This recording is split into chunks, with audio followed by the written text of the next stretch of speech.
पुरुष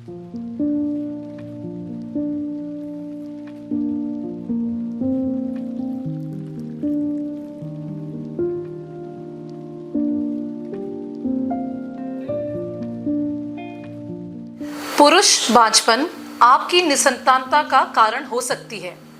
नमस्कार, मैं doctor Vidushi Jayala Jain, obstetrician and gynaecologist and infertility specialist हूँ।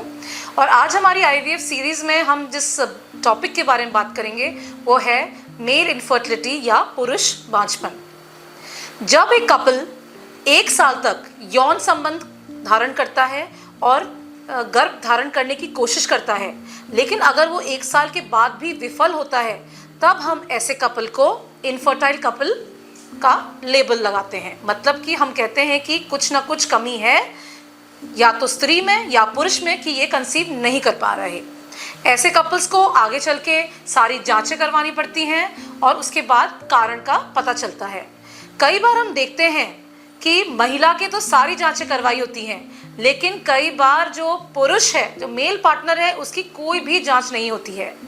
लेकिन जैसे जैसे डेवलपमेंट हो रहा है, जैसे जैसे जागरूकता बढ़ रही है, आजकल हम देखते हैं कि जो आदमी है वो भी काफ़ी इस चीज़ के बारे में जागरूक हो गए हैं। और पहले का जो सोशल टैबू था कि अगर कोई कपल निसंतान है तो ज़रूर महिला में ही कमी होगी, ये चीज़ अब आजकल हमें कम सुनने को मिलती है। तो आइए देखते हैं कि मेल इनफर्टिलिटी या पुरुष बांझता क्या होती है। तो ये कपल जो 1 साल से कोशिश कर रहा है कंसीव करने की, जब इनके मेल पार्टनर का हम सीमन टेस्ट करते हैं, उसको कहते हैं सीमन एनालिसिस, और इसमें हम काफ़ी चीज़ें हैं जो हम उसकी स्टडी करते हैं। सबसे पहले चीज़ है कि जो स्पर्म है उसकी क्वांटिटी, मतलब कि स्पर्म कॉन्सेंट्रेशन कितना है। तो स्पर्म कॉन्सेंट्रेशन अगर 20 मिलियन से ज़्यादा है तो वो अच्छा है, अगर 15 से कम है तो वो काफ़ी ख़राब है। उसके अलावा स्पर्म की रफ्तार, मतलब उसमें कितनी तेज़ी है, वो देखी जाती है। उसमें भी अलग अलग ग्रेडिंग है, और जो ग्रेड ए स्पर्म्स होते हैं वो स्पर्म्स हैं जो एक्चुअली में अंडे को फर्टिलाइज करने की क्षमता रखते हैं। उसके अलावा उसमें बनावट कैसी है, उसमें अबनॉर्मल फॉर्म्स कैसे हैं, वो पता होना चाहिए। और उसके अलावा जो उनका फंक्शनल कैपेसिटी है या स्पर्म की गुणवत्ता क्या है, तो ये सारी जानकारी जो है ये लैब में मिलती है, जिसके लिए हस्बैंड को या मेल पार्टनर को अपना सीमन सैंपल देना होता है। आफ्टर सारी जांचें जब हो जाती हैं, उसके अलावा कुछ हार्मोनल टेस्ट भी हैं जो एक आदमी के कराए जा सकते हैं। जैसे कि इसमें आता है serum testosterone level, serum LH level, prolactin level, thyroid profile, sugar profile और लिपिड प्रोफाइल। ये सभी टेस्ट हमें बताते हैं कि क्या मेल पार्टनर में कमी है या नहीं, क्या कारण है जिससे जो हमारी स्पर्म क्वांटिटी है या क्वालिटी है उसमें कमी आती है। सबसे पहले हम देखते हैं कि जो बहुत कॉमन कारण है आदमियों में वो है स्मोकिंग, अल्कोहल और ड्रग्स का इंटेक। कई बार हम देखते हैं कि बहुत सारे आदमी जो हमारे पास आते हैं, ये पहले इन द पास्ट ये लोग जिम गए होते हैं, जहाँ इन्होंने, हम कहते हैं कि बॉडी बिल्डिंग जो प्रोटीन्स खाते हैं उसमें कई बार स्टेरॉइड का मिलावट होता है। और ये कब जो मेल है, ये जो आदमी हैं जिन्होंने ऐसा स्टेरॉइड का सेवन करा होता है, उसमें कई बार हमें एज़ोस्पर्मिया या ओलिगोस्पर्मिया देखने को मिलता है। मतलब कि शुक्राणु की क्वांटिटी बहुत कम मात्रा में हो जाती है। तो ये सारे एडिक्शंस जो हैं ये सबसे बड़े कारण हैं स्पर्म के नुकसान पहुंचाने में। उसके अलावा बहुत सारी अन्य बीमारियां भी हैं, जैसे कि इन्फेक्शंस होना। कई बार बचपन में मम्स की बीमारी होना, जिसमें यहाँ की गांठें सूज जाती हैं आदमियों की। कई बार हर्निया की सर्जरी होती है बचपन में, ऐसी कोई सर्जरी होना। और बीमारियां जैसे कि वेरिकोसील होना, जिसमें नीचे अंडेदानी जो होती है आदमियों की, वहाँ पे नसों के गुच्छे बन जाते हैं, या हाइड्रोसील होना। ऐसी कई बीमारियां हैं जिनके वजह से स्पर्म का फंक्शन, क्वांटिटी और क्वालिटी खराब हो सकती है। इसके अलावा जो मैंने आपको बताया, ये ड्रग्स एंड ऑल के अलावा ओबेसिटी भी एक बहुत ज़रूरी कारण है। ओबेसिटी का मतलब है कि अगर आपने बहुत ज़्यादा वज़न बढ़ा लिया है या आपका लाइफस्टाइल बहुत ख़राब है, तो तब भी आपके जो स्पर्म्स हैं उनमें बहुत फ़र्क पड़ेगा और उसकी क्वालिटी और क्वांटिटी दोनों गिरेगी। तो ये सारे कारण जानना बहुत ज़रूरी है। और कारण जब हम जानते हैं तो कुछ लक्षण भी तो होने चाहिए इन चीज़ों के, लेकिन सरप्राइजिंगली आदमियों में ज़्यादा लक्षण नहीं आते हैं।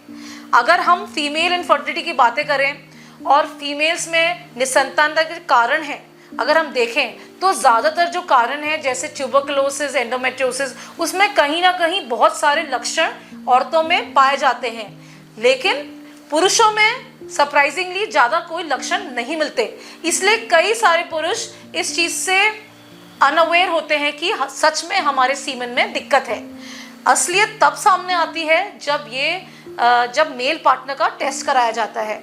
इसीलिए ये ज़रूरी है कि हम अपना लाइफस्टाइल अच्छा रखें, और अगर कोई कपल कंसीव करने के लिए या संतान प्राप्ति की कोशिश कर रहा है तो वो अपना सीमन टेस्ट सबसे पहले कराए। जब कारण मिल जाता है और हमारे सारे टेस्ट हो जाते हैं, उसके बाद आती है बात कि ट्रीटमेंट कैसे करा जाए। सबसे इम्पॉर्टेंट बात यह है कि ट्रीटमेंट में पहला नंबर का आता है लाइफस्टाइल चेंजेस।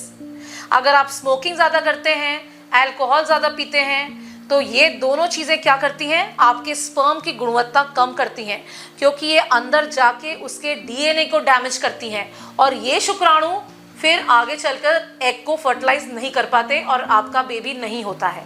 तो सबसे पहले स्मोकिंग कम करिए, अल्कोहल कम करिए, अगर किसी और ड्रग का सेवन करते हैं तो उसको कम करिए।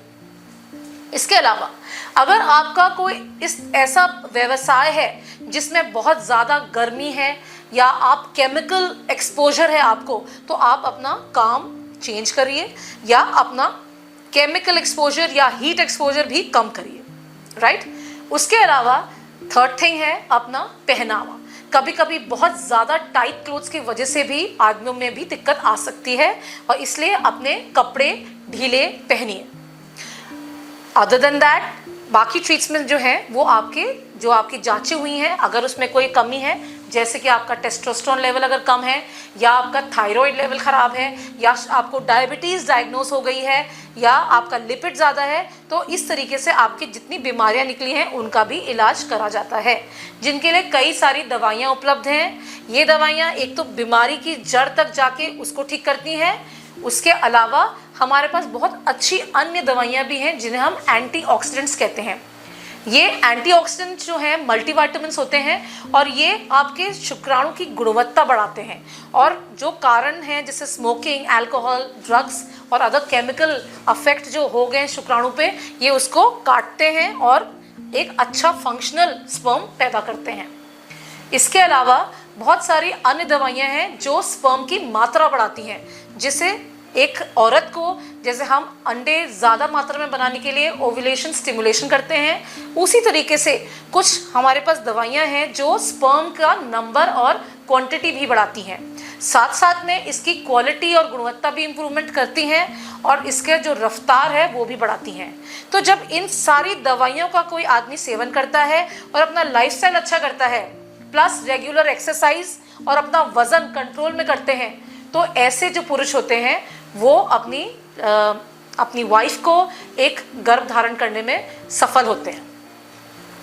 इसके अलावा अगर कोई पुरुष वेरिकोसील या हाइड्रोसील या और भी कोई बीमारी से, सर्जिकल बीमारी से ग्रसित होते हैं, तो उन्हें सर्जरी भी करानी पड़ सकती है। कई बार हम देखते हैं कि वेरिकोसील सर्जरी के बाद या हाइड्रोसील सर्जरी के बाद स्पर्म क्वांटिटी और क्वालिटी में बहुत अच्छा इंप्रूवमेंट देखा गया है। तो अगर आपके अल्ट्रासाउंड में बिल्कुल मिनिमल है तो तब तो आप दवाइयाँ लीजिए, लेकिन अगर ज़्यादा ग्रेड का वेरिकोसील है तो आपको उसके लिए सर्जरी भी करानी पड़ सकती है। उसके अलावा और चीज़ें हैं जैसे नई तकनीकें जिसको हम कहते हैं IUI। IUI एक ऐसी तकनीक है जिसमें हम जो स्पर्म है, जो सीमन हम लेते हैं लैब में, उसको हम वॉश करते हैं, प्रोसेस करते हैं, और हमारे पास ट्यूबल फैक्टर्स होते हैं, फ्लूइड्स होते हैं जो आप समझिए कि जो स्पर्म की गुणवत्ता है उसको बढ़ाते हैं और एनर्जी देते हैं स्पर्म को। तो जब स्पर्म लैब में वॉश होके और प्रोसेस होके आता है, उसको जब हम योनि के अंदर गर्भ में डालते हैं, तो ये स्पर्म अंडे को प्राकृतिक तरीके से नेचुरली फर्टिलाइज करने में ज़्यादा सफल रहता है। तो इसको कहते हैं हम IUI। लेकिन अगर इन सब चीज़ों के बावजूद अगर कोई ऐसा मेल पार्टनर है जिसके स्पर्म में बहुत ज़्यादा कमी है, या हम कुछ सिंड्रोम्स कहते हैं जिसको ओट सिंड्रोम कहते हैं, मतलब कि ओलिगोएस्थेनोटेराटोजूस्पर्मिया, मतलब कि स्पर्म बहुत ज़्यादा ख़राब है, तो ऐसे में आपको IVF भी कराना पड़ सकता है। उसके अलावा कुछ ऐसे हैं मेल पार्टनर्स जिसमें हम देखते हैं कि जब हम सीमन एनालिसिस करते हैं तो स्पर्म की मात्रा 0 आती है, मतलब कि उनमें स्पर्म दिखता ही नहीं है उनके सीमन में। तो ये क्या चीज़ है? क्या स्पर्म बन नहीं रहा है, या स्पर्म आपके सीमन में आ नहीं रहा है, या पहुंच नहीं रहा है? तो ये जो प्रॉब्लम है इसको हम एज़ोस्पर्मिया का नाम देते हैं, और इसके भी बड़े कारण होते हैं। इसमें हम कहते हैं कि कई बार ऐसा होता है कि आपके टेस्टिस में स्पर्म का प्रोडक्शन हो ही नहीं रहा है, जिसको टेस्टिकुलर फेलियर भी कहते हैं। कई हार्मोन्स हैं जो हमें बताते हैं कि ये सच है या नहीं, लेकिन सबसे ज़्यादा जो डायग्नोस्टिक टूल है उसको कहा जाता है टेस्टिकुलर बायोप्सी। इसमें हम टेस्टिस मतलब कि आदमी के अंडाशय का एक टुकड़ा जांच करते हैं और डायरेक्ट माइक्रोस्कोप के अंदर देखते हैं कि क्या स्पर्म बन भी रहा है या नहीं। अगर ऐसा आदमी जिसमें स्पर्म बन रहा है लेकिन फिर भी सीमन में नहीं पहुंच रहा है, तो ऐसे आदमियों में ज़्यादातर जो नली है उसका ब्लॉकेज होता है। लेकिन थोड़ी मुश्किल की बात यह है कि जैसे महिलाओं में हम बहुत अच्छे से नलें खोल देते हैं, आदमियों में नलें नहीं खुल पाती। तो ऐसे आदमी जिनमें अगर नलें ब्लॉक हैं लेकिन स्पर्म बन रहा है उनके टेस्टिस में, तो ऐसे आदमियों को हम IVF करते हैं। और बहुत सारी जो हमारी टेक्नोलॉजी है और प्रोसेसेस हैं जिनको हम कहते हैं टीसा और काफ़ी और भी चीज़ें हैं, उसमें हम क्या करते हैं, हम डायरेक्ट स्पर्म लेते हैं आपके टेस्टिस से और उस स्पर्म को लेके डायरेक्ट अंडे के अंदर इंजेक्ट करके उसको फर्टिलाइज करते हैं ICSI के द्वारा। तो ये एक बहुत ही, आप समझ लीजिए, ऐसे आदमी जिनमें स्पर्म दिख ही नहीं रहे हैं या उनमें है ही नहीं, या आपके सिर्फ थोड़े ही स्पर्म बन रहे हैं आपके टेस्टिस में, उनके लिए तो ये एक मिरेकल से कम नहीं है, क्योंकि ये आदमी भी अपना बेबी कर सकते हैं। इनको अपना बच्चा, अपना DNA का बेबी प्राप्त हो सकता है इन सारी प्रक्रियाओं से। तो ऐसे लोग जो हैं वो IVF से उनको बहुत फ़ायदा होता है और आगे चल के बहुत सक्सेसफुल ट्रीटमेंट और कैरी बेबी होम है इसमें। इसके अलावा अगर कोई ऐसा आदमी है जो IVF अफोर्ड नहीं कर पाते या उन्हें ये नहीं ऑप्ट करना है, तो उनके लिए भी अगर एज़ोस्पर्मिया है उनमें, तो उनमें भी IUI डोनर भी करा जाता है, जिसकी इन्फॉर्मेशन भी होनी चाहिए आपको। इसमें डोनर IUI का भी एक संविधान है। इसमें आपका कंसेंट लिया जाता है कि आपको पता है कि कपल दोनों, मतलब कि दोनों जोड़े का इसमें कंसेंट बहुत ज़रूरी है।